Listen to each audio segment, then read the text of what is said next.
So, Albert, let me be very sincere with you. I have come to the firm conclusion that this country is in big trouble.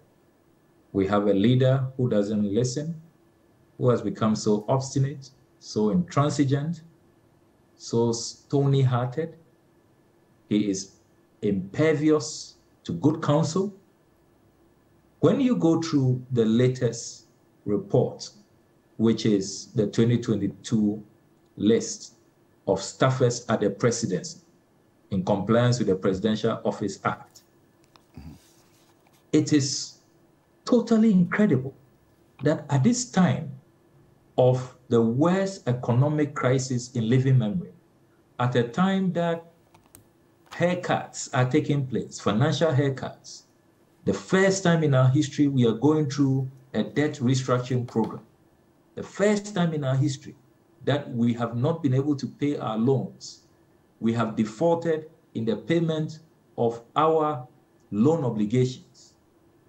The first time that we as a country have been downgraded by all the credit rating agencies, from Fitch to Standard & Poor's to Moody's, at a time that everybody, civil society, the political parties, even for the first time, diplomats have entered the arena. And for good reason. They are saying you have come to us for debt restructuring, for debt forgiveness. We expect you to lead by example, be responsible, and reduce the size of your government, as the German ambassador told the president recently. In the midst of all of this, I mean, who would have imagined that President Akufo-Addo will increase the numbers at the presidency? The president, from the analysis we have done, has added 24 more to his already obese political appointees. He had 337 when you look at the 2021 report Parliament received. Now, the president has 361. He has added 24 more. Then you look at the list of the other category of workers, the civil and public servants. That has also gone up from 658 in 2021 to 687. So for the first time in this country's history, we have hit and actually crossed the 1,000 mark. It's never happened. We now have 1,048 political and non-political staffers at Ghana's presidency. I mean, mind-boggling, totally incredulous. And I've been doing the analysis. If you look at the political appointees category, declined to as low as 29 by the time the NDC was leaving office in terms of political appointees. Now, if you look at the numbers and you do the analysis, we are talking in excess of 450%. So what is going on? And what is worrying is that the president treats most of these appointees as Article 71 office holders. So all the perks, the privileges that Article 71 office holders enjoy, the vehicles, the housing, and the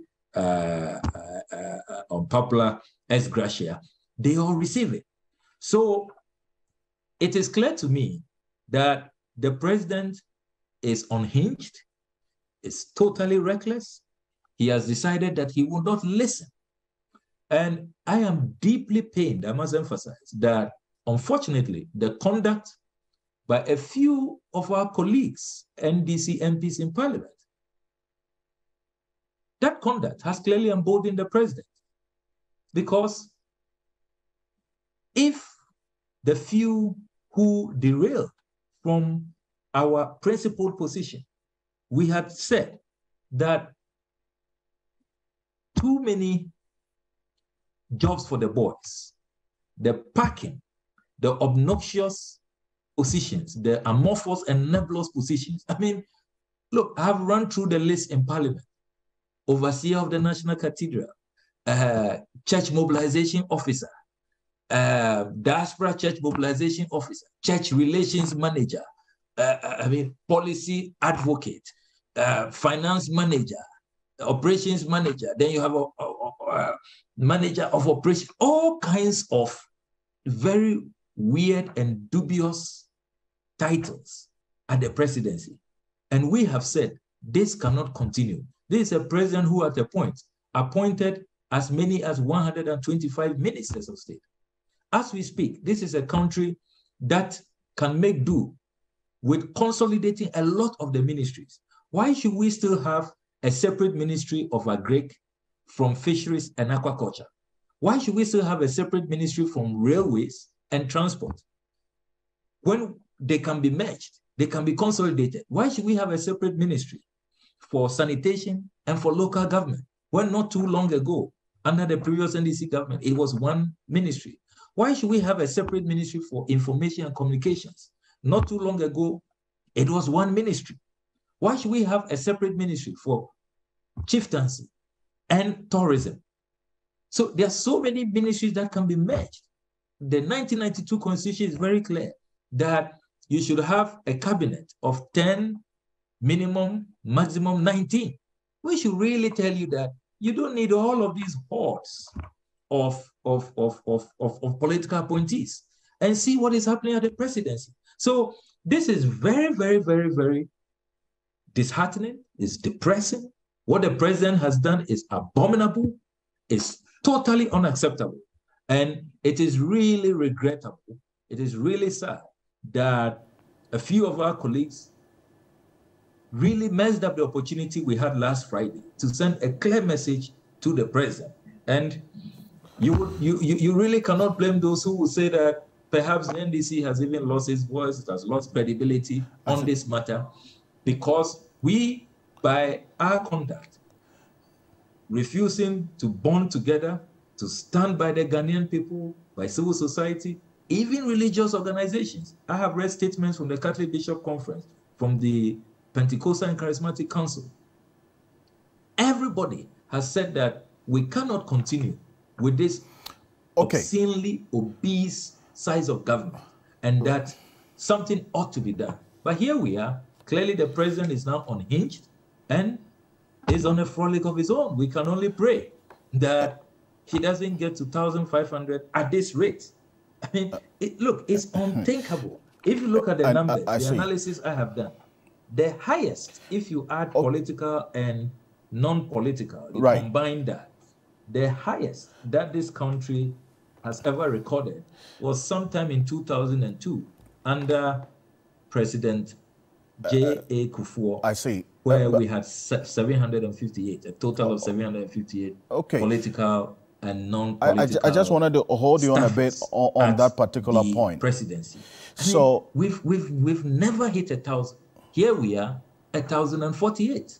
I see, but this statistic that has been put out by the Jubilee House, does it include the strange, as how you describe it, positions or portfolios that you made reference to, the technical advisor, and then also there's even one for NAPCO, even though the program has ended. Does it contain that? Because that document that you have in Parliament gives that detail, does it? Yes, yes. Unfortunately, the president has not done away with those strange portfolios and all of those duplications. I mean, people in the communications set up alone, exceed 60. Multiple directors of communication, numerous deputy directors of communication. You have presidential advisor on communication, and you have an executive assistant to the presidential advisor on communications. I mean, it's just a mess. And you wonder if really this is the country going through the most excruciating economic meltdown in living memory. A country that is telling everybody that, look, this economy has been destroyed, self-inflicted, we've overborrowed, Debt to GDP is in excess of 100%. So we cannot meet our obligations to you. You can't get your coupons. You can't get back your life investments. The finance minister has just returned from China on a begging mission. When Vice President Kamala Harris came here a few days ago, you heard President Akufo-Addo begging her to talk to the IMF on our behalf, to talk to the Paris Club on our behalf. So you are begging everybody, and yet look at your conduct. I mean, you cannot lead by example. And look, I never imagined, because already the 2021 list was so high, the positions so dubious, that one expected that the president would clean up, would downsize, and would be sensitive, would be considerate to the Ghanaian people, who are really his employers. He owes us that modicum of respect, that scintilla of respect and dignity. But here we are, this president has really gone rogue, it must be said, thrown all caution to the wind, and he keeps packing the presidency. He keeps just appointing anybody in sight. I see, but you know, I know you're still in Parliament. It's been a long day for you, and so we'll round it up. But you've been consistent about this size of government. There has to be a cut. But you agree that your colleague minority MPs failed you. They failed to stand with you on this particular position that you're on. Not mince words about that at all. I mean, I feel very embarrassed talking about last Friday. We had a golden opportunity to really let our actions align with our words. We had a golden opportunity to show a high sense of integrity during that secret voting. And some of our colleagues let the Ghanaian people down. Yes, I concede that a majority, more than 90, voted positively in the national interest. But I mean, to have over 30 people let us down. And unfortunately, on that day, no NDC MP can say that we didn't have a fighting chance. We had, because they were 136, we were 136. If we had all accounted for our numbers, we will have defeated every single nominee that the president put forward. All 8 of them, the 6 ministerial nominees and the two appointees for the judiciary. Here we are. All of them have gone through with numbers that are unbelievable. So I will concede that we let the Ghanaian people down, and we owe the Ghanaian people an apology. That's why I have written earlier, offering deep apology, even though I voted in good conscience with the Ghanaian people, and there are records of that. My party leadership have seen the records, and that's why I'm on the General Secretary's list, together with a good number of colleagues. But what some of our colleagues did is totally inexplicable. It is totally unjustified. It is totally unacceptable. That is why in my write-up, I said, why are they hiding? If they are proud of what they did, some of them should be out there defending it. Why is nobody owning up and saying that, look, this is my name, this is my constituency, I voted against the principled position?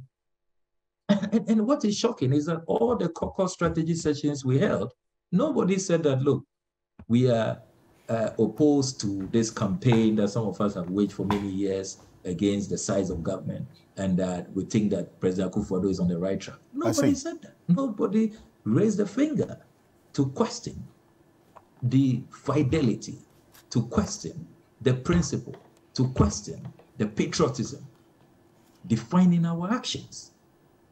And here we are, such treachery. There's no other word to use. 300. It is that conduct that has clearly emboldened President Akufo-Addo to do what he's done. Now see where we are.